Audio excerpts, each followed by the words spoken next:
नाथ संप्रदाय की गुरु शिष्य परंपरा में इंसान को मोक्ष प्राप्ति कैसी होती?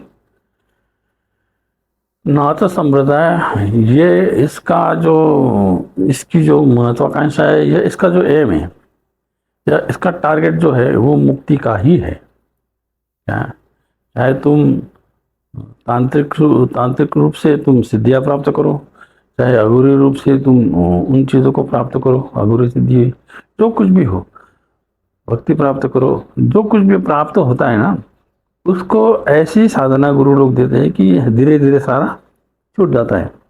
और जब वो निर्मल हो जाता है तब उसको समाधि लगना शुरू हो जाता है। जैसे गुरु मंत्र का जाप करता है, साधना करता है, गुरु लोग साधना भी देते हैं कि भाई अगर तेरे को मुक्ति लगती है, अभी उसको दीक्षा देते समय उसको मैंने पूछा भाई तेरा क्या उद्देश्य है, तो उद्देश्य के ऊपर उनको दीक्षा दी जाती है।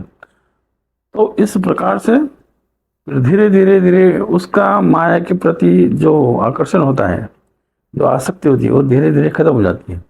और वो फिर एकदम शुद्ध स्फटिक और पवित्र ऐसा भगवान से वो जब ध्यान करना शुरू करता है, जैसे वो निर्मल हो जाता है, क्या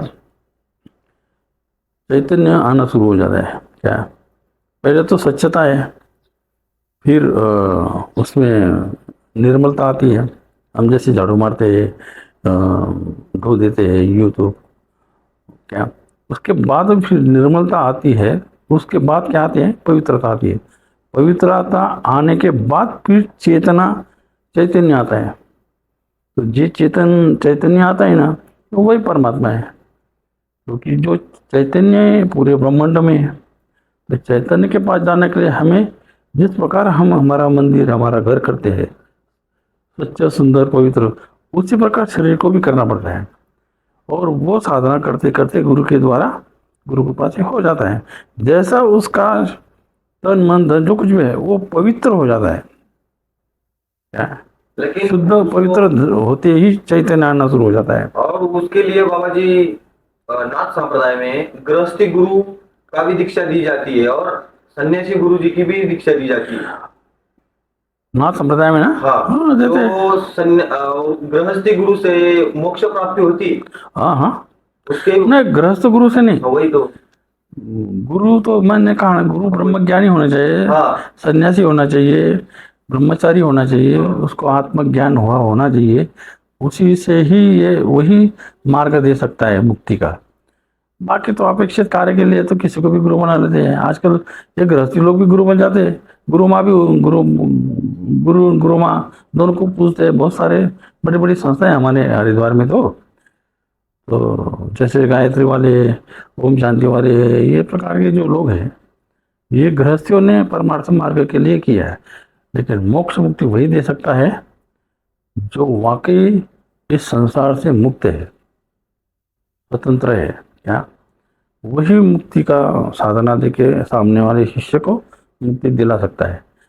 अन्यथा गुरु और चेले दोनों ही इस माया में ऐसे अटक जाते हैं। क्या क्योंकि उनकी अपेक्षा होती है कि हम बहुत फेमस हो जाए, हमारे पास बहुत सारे लोग, और ये एक दूसरे का देख के उनको लगता है अरे उसके पास तो बहुत पब्लिक जाती है, मेरे पास भी आनी चाहिए, मेरे स्थान की उन्नति होनी चाहिए, वगैरह वगैरह कई बातें होती है। तो वो सारी अपेक्षा के कारण फिर गुरु शिष्य दोनों मिलकर अपनी माया रचना शुरू कर देते हैं।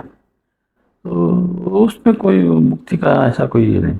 जब गुरु ही मुक्त नहीं है, गुरु ही इन संसार से आसक्त है, तो अपने शिष्य को कैसे मुक्त करेगा?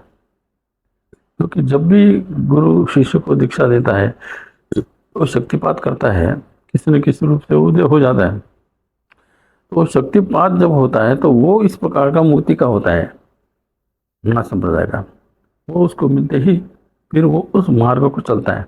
वो खुद ही परेशान होता है संसार से, हमको बोलता है गुरु जी मैं तो परेशान हो गया, मुझे सब कुछ छोड़ना है। वो लेडीज नहीं आई थी। तो इस प्रकार से परेशान हो जाते हैं। फिर उनको गुरु के सानिध्य में ज्ञान हो जाता है कि नहीं ये मुक्ति मार्ग है, ये अच्छा है। फिर वो मुक्ति मार्ग में चलते हैं। तो नाथ संप्रदाय में तो मुख्य टारगेट यही है। और महाराष्ट्र के लोगों ने नाथ संप्रदाय को अलग तरीके से चुन के रखा है बाबा जी। वो गुरु दीक्षा के नाम से भक्तों से पैसा लेते, वो सही है? तो यही माया है ना। अगला पैसा बोलता है तो समझ आने का ये कमर्शियल बाबा है हाँ क्या? आज के कलयुग में कैसा हो गया, पैसे के बिना बात ही नहीं चलती क्या? भगवान के मंदिर में हम जाए तो पैसे देने कल मैं पावागढ़ में गया था। पावागढ़ में जो पंडित जो थे उनको मैंने कहा हम साधु लोग हैं, हमें स्पर्श दर्शन करना है माता जी का, शक्तिपीठ था वो। तो वहाँ स्पर्श दर्शन लिया तो हमें भी शक्ति प्राप्त होती है या जो कुछ भी है, प्रसन्नता आ जाती है। तो उन्होंने कहा कि तुम्हें 1200 रुपये देने पड़ेंगे। मतलब ये है कैसा, बोले यहाँ का नियम है। तो फिर उनको 1200 रुपये हमारे भक्तों ने दिए। फिर हम अंदर जाके प्रवेश करके दर्शन लिए, बाकी सबको बाहर से दर्शन लिए। तो ये जो भेद बना रखा है ना, इसका कारण स्वार्थ, पैसा। अब वो मंदिर के जो लोग हैं उनको व्यवस्थापन करना पड़ता है सबका। तो जो वीआईपी लोग आते हैं उनके लिए पूरे बोलते हैं ऐसे पैसे दो तो फिर अंदर जाके दर्शन करेंगे। जैसे हमारे जो संत आ गए, तो इस प्रकार से जहाँ भीड़ होती वहाँ ऐसा ही रहता है। इसके पहले वहाँ जब कुछ नहीं था तो ओपन दर्शन था। तो माया का यही कारण तो है। माया कैसे साधु संतों को, देवी देवता के मंदिरों को किस प्रकार से व्यापक कर देती है, तो ये हमें समझता नहीं। हम उस व्यक्ति को दोष देते हैं, उस ट्रस्ट को दोष दे देते हैं। इस प्रकार से हमें समझता नहीं, इसलिए हम औरों को दोष दे देते। और ये हमारे मनुष्य जाति में एक स्वभाव ही बन गया है।